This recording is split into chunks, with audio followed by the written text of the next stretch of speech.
Hi everyone, welcome to the Cycling Life Bites. My name is Allan Davis. Today I'm joined by a special guest of mine and also an ex-colleague or teammate, Jani Brajkovič. Yanni, can you say a few words to introduce yourself, please, mate?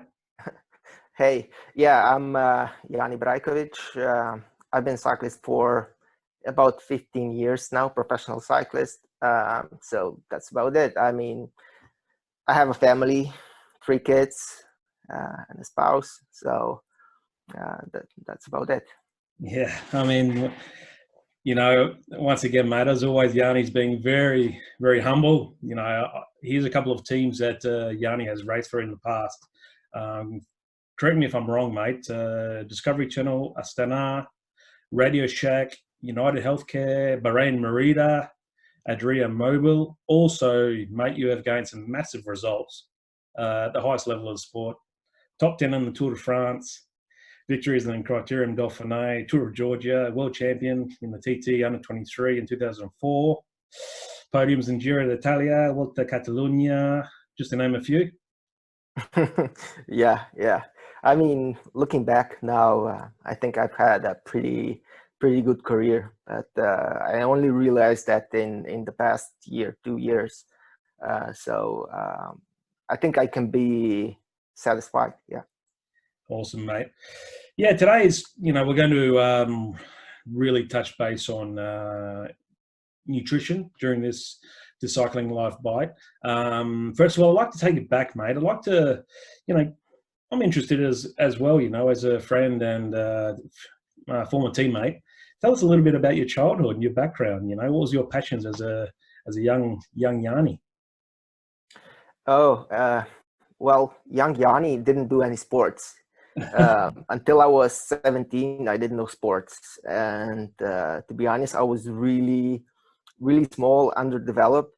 My first year of high school, I remember I was 1.5 meters tall and 36 kilos. So I was really small. And then the second year of the high school, I had a schoolmate who was also a cyclist. So he made me try it and I loved it, and that was it. And then for the next year, I was really struggling because I had no knowledge of cycling, or how to ride in a group, how to train, how to eat, nothing. And in my first races, I would start with the group and get dropped immediately, and then I would finish the race after an hour by myself, DNF. But then that year, at the summer break, all my teammates went to vacations, and I stayed at home by myself. And looking back, I think it was not the best idea, and it was a little bit stupid, but I rode 7 days a week, every day, for about, on average, 150 to 200 kilometers, age 17. And then coming back to school that fall, we were still racing a little bit, and I was there. I was able to race with them and be competitive. And I think that gave me a big boost in morale and confidence, and that's how it all started. Yeah, awesome, mate. So as I know, and I let the people know, you're a proud Slovenian. So let's just take a little bit further forward. And so, did you turn professional from Slovenia, or did you go to Italy like we did at Aussies? We went through Italy and went through the under 20s there. Where was your pathway to the professional cycling career, mate? Yeah, at that time, that was in 2004, 2005, for a Slovenian to get on the top level team, it was pretty much impossible.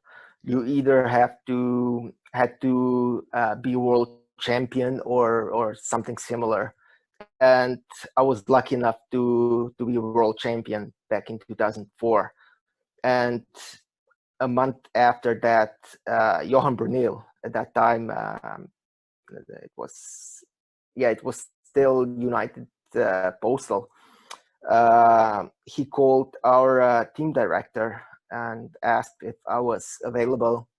And then we set up a meeting, a test, and that was it. He signed me, and next year, in August, I started racing with Discovery Channel. Yeah. Wow, that's so now we're into like 2005, I believe. Yeah. So, okay, so take us forward from there, mate. How was your cycling career after that? Yeah, so 2005 and 6 and 7, I was with Discovery Channel, and I had some pretty good results there. And then 2008, I followed Johan to the old Astana team, and that year I really struggled with overtraining for the first half of the year. But then the second half, I came back and I got second at Lombardy.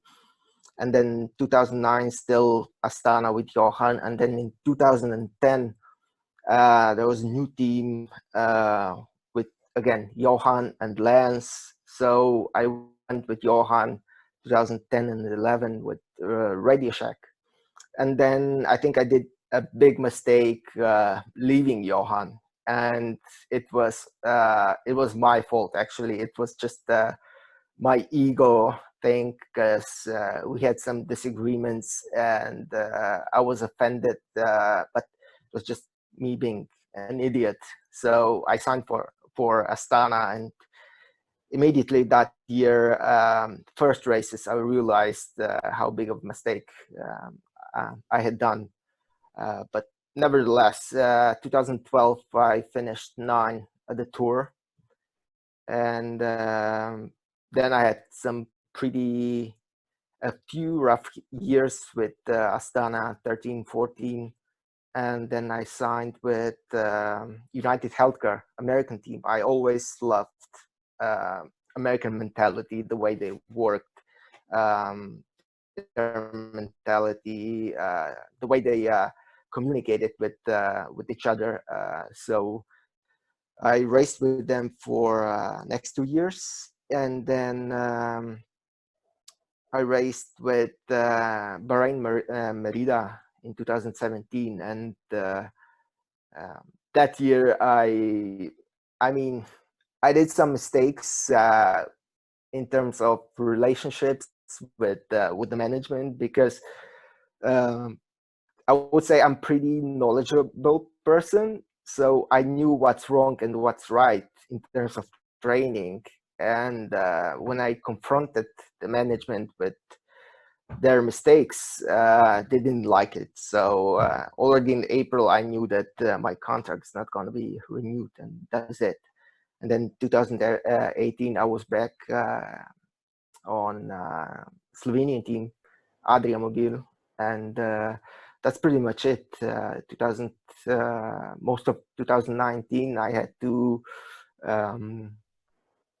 serve my suspension because unfortunately I did some stupid things, and even though it wasn't intentional, I had to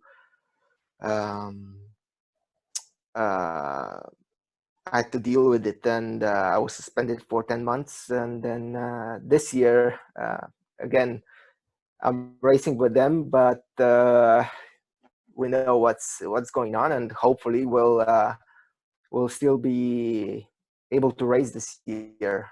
I hope July, August, hopefully. So we'll see. Yeah, we'll see, mate. Times are definitely strange times at the moment for everyone. Yeah. But yeah, I mean, for me, mate, personally, I've always admired you as a person and your honesty. Thank you. And you know, a wise person once told me a good career is a long career, and you're still racing today after everything. Yeah. So you can hold your head held high, mate, with what you've done already in cycling. I just want to go a little bit further, mate. We crossed paths, I think it was 2007, in the Discovery Channel team. Mm-hmm. I really, you as a, like I just said, as a person stood out to me, and apart from that, being a champion cyclist, you just impressed me as, off the bike, more importantly, you know, as a person, and your manners and your humble mentality to life, basically. And for me, it was hard personally reading the story you openly come out with publicly about, you know, your personal problems with eating disorders and bulimia. But at the same time, it just it gave me more confidence in my feeling as you as a person, you know, and it was really moving. And I think it's very important today that we get the message out there. And I thought it would be great to obviously touch base with you today, and just tell us a little bit about the Skeletons in the Closet story, mate. Yeah, I mean, in the beginning, it was about me when I started thinking about doing this post, and then I realized that there's so many others in cycling and outside of cycling suffering from eating disorders, and it's still not well taken by other people. And being in position that like I was, I know that it's extremely hard to ask for help, because suffering from an eating disorder is really hard, because a person feels like being not worthy enough to be in a position he is, being a cyclist, being a family man, or whatever. And the last thing you want to do is ask for help and telling somebody else that you have a problem.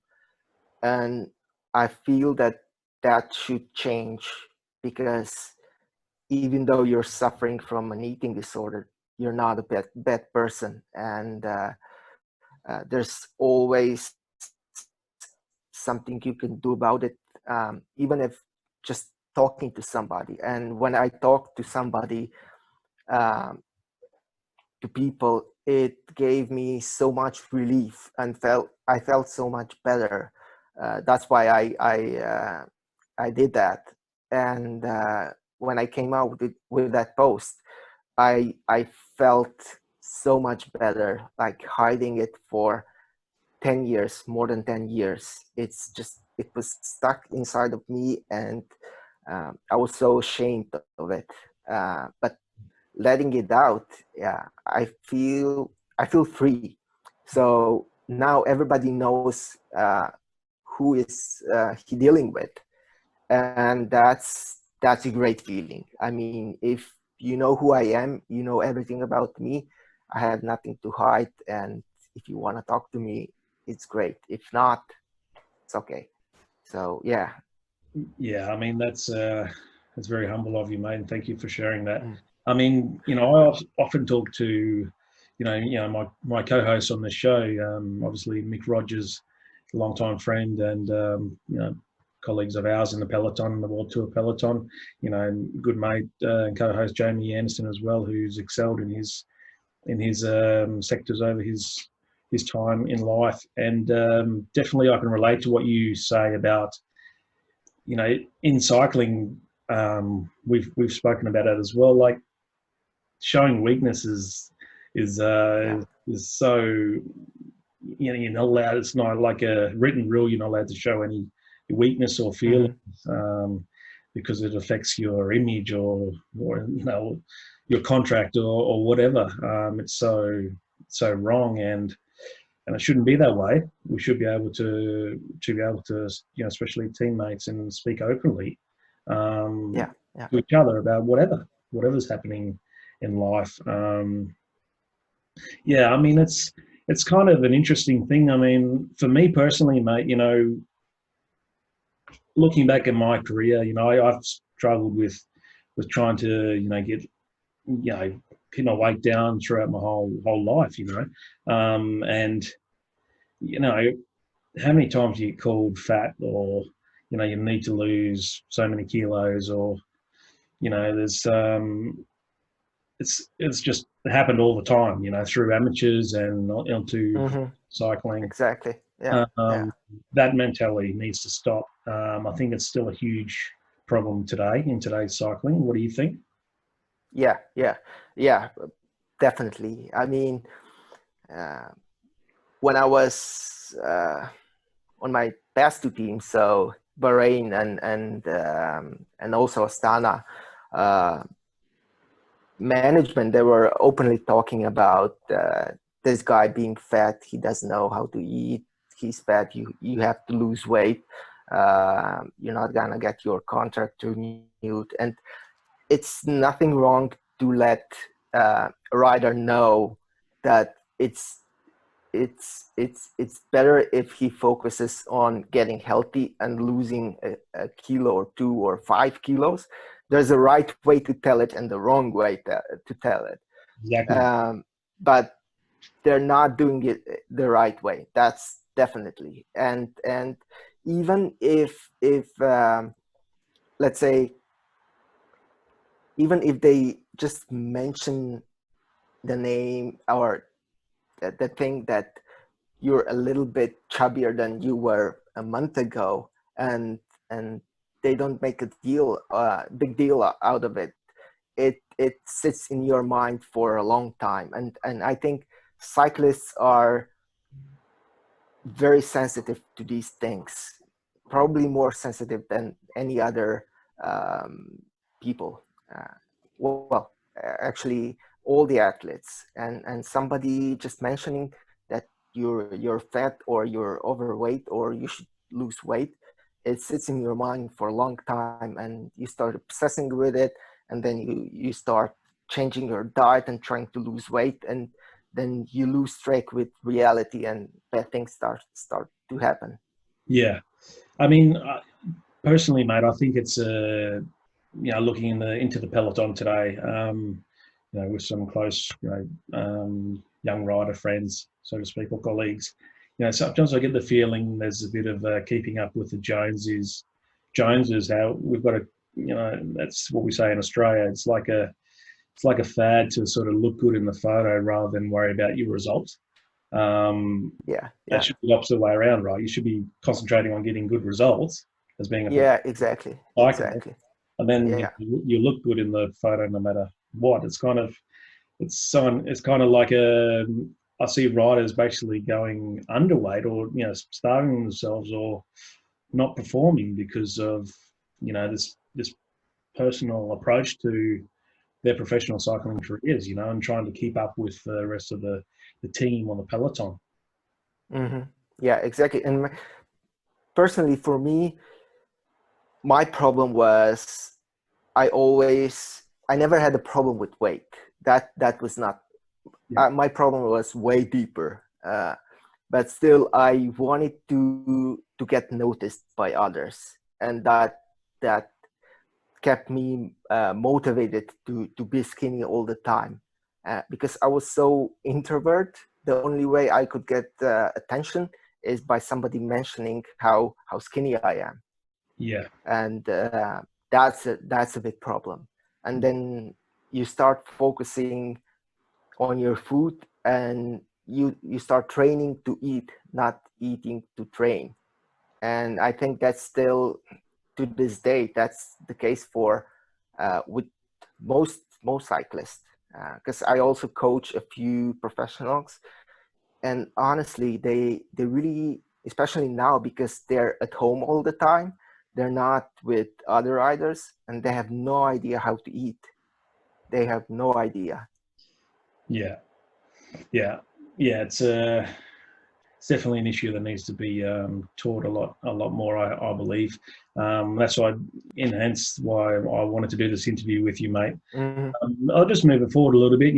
This cycling life, we really tug it, and we're really connecting with masters cyclists, competing amateur cyclists. They're our audience and viewers predominantly. I really want to get your, obviously now you're a nutritional coach yourself. I might just add to that, while you were suspended, you actually took the initiative, and during that time, you completed a nutritional course, right? Yeah, exactly. I mean, even before that, I was pretty knowledgeable because I'm still to this day, I'm reading a lot. I read studies, I read everything. I was obsessed with I remember that. nutrition and training. Yeah. So during my suspension, I did this. It's a pretty good course. It's called Precision Nutrition, and it's a big course. You take exams, and it's pretty long. And I did it in, I think, 2 weeks. I just studied all day, every day, and I think it's good to have some sort of let's say course done to be more visible, because if you do a course, at least you can say, I did this course and I'm somewhat qualified. So yeah, I did this, and I think it's a pretty good thing. Yeah, cool. Well, I mean, like going back to what I was saying about our target audience, mainly on this cycling life, a lot of our viewers are juggling, their careers, their families, and their cycling passion, no matter what level that is.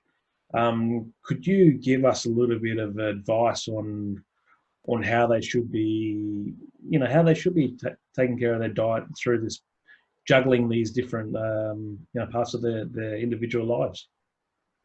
Yeah, I mean, as a professional, you only have two things. It's training, eating, and that's pretty much it.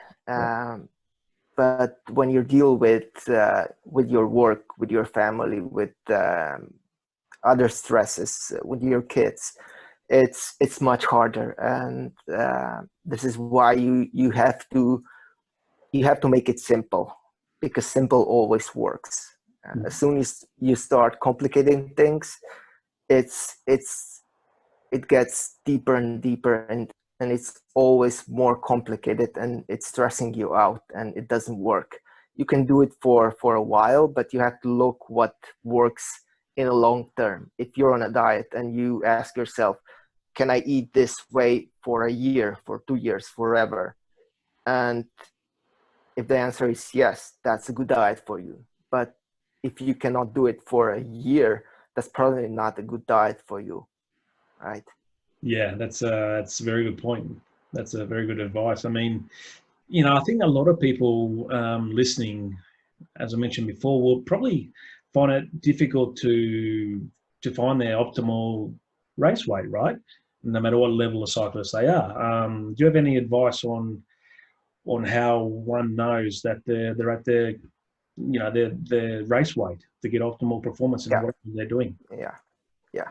I mean, it's pretty easy to lose weight, but it's not as easy to lose weight and keep it there and still perform. Yeah. So first, I think, is you have to take care of fundamentals, and that's sleep. Yeah. If you're not sleeping enough, there's no diet that's going to help you, or no training.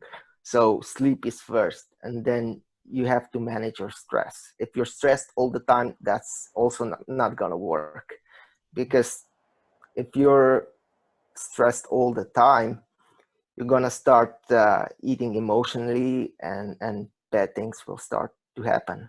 So it's sleep, it's stress, and then, as I said, keep it simple.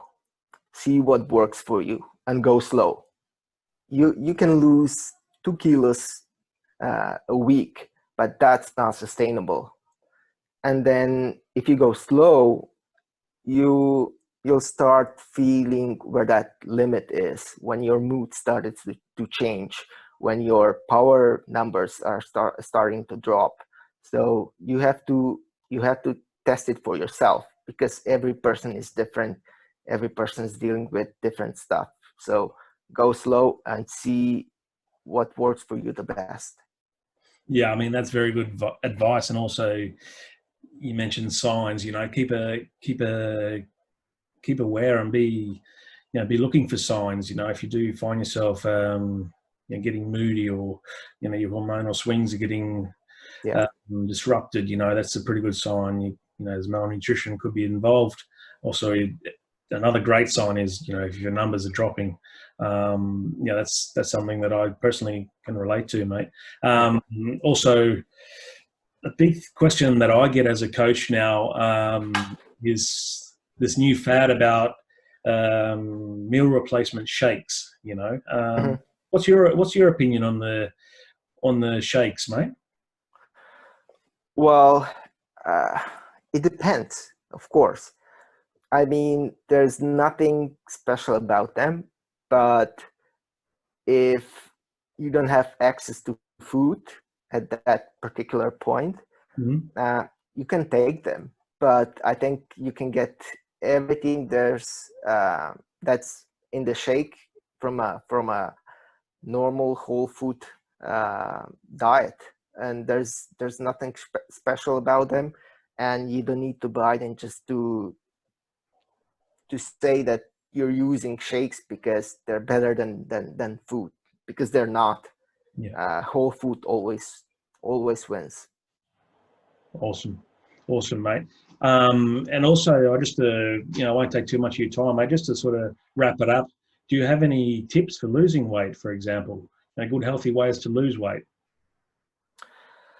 Well, that's a tough question because it's different from person to person, and you have to see where you're at currently, what you want to achieve.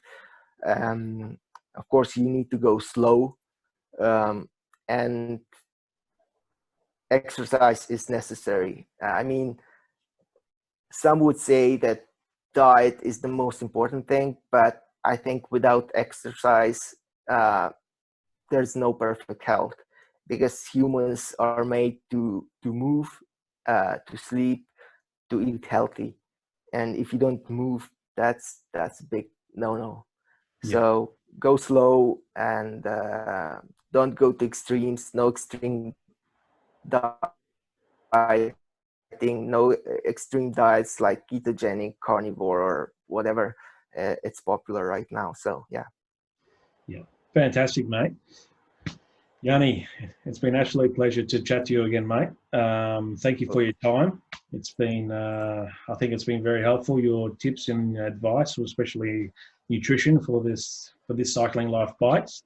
Good luck with the rest of your career, mate, and your life in general. Thank you.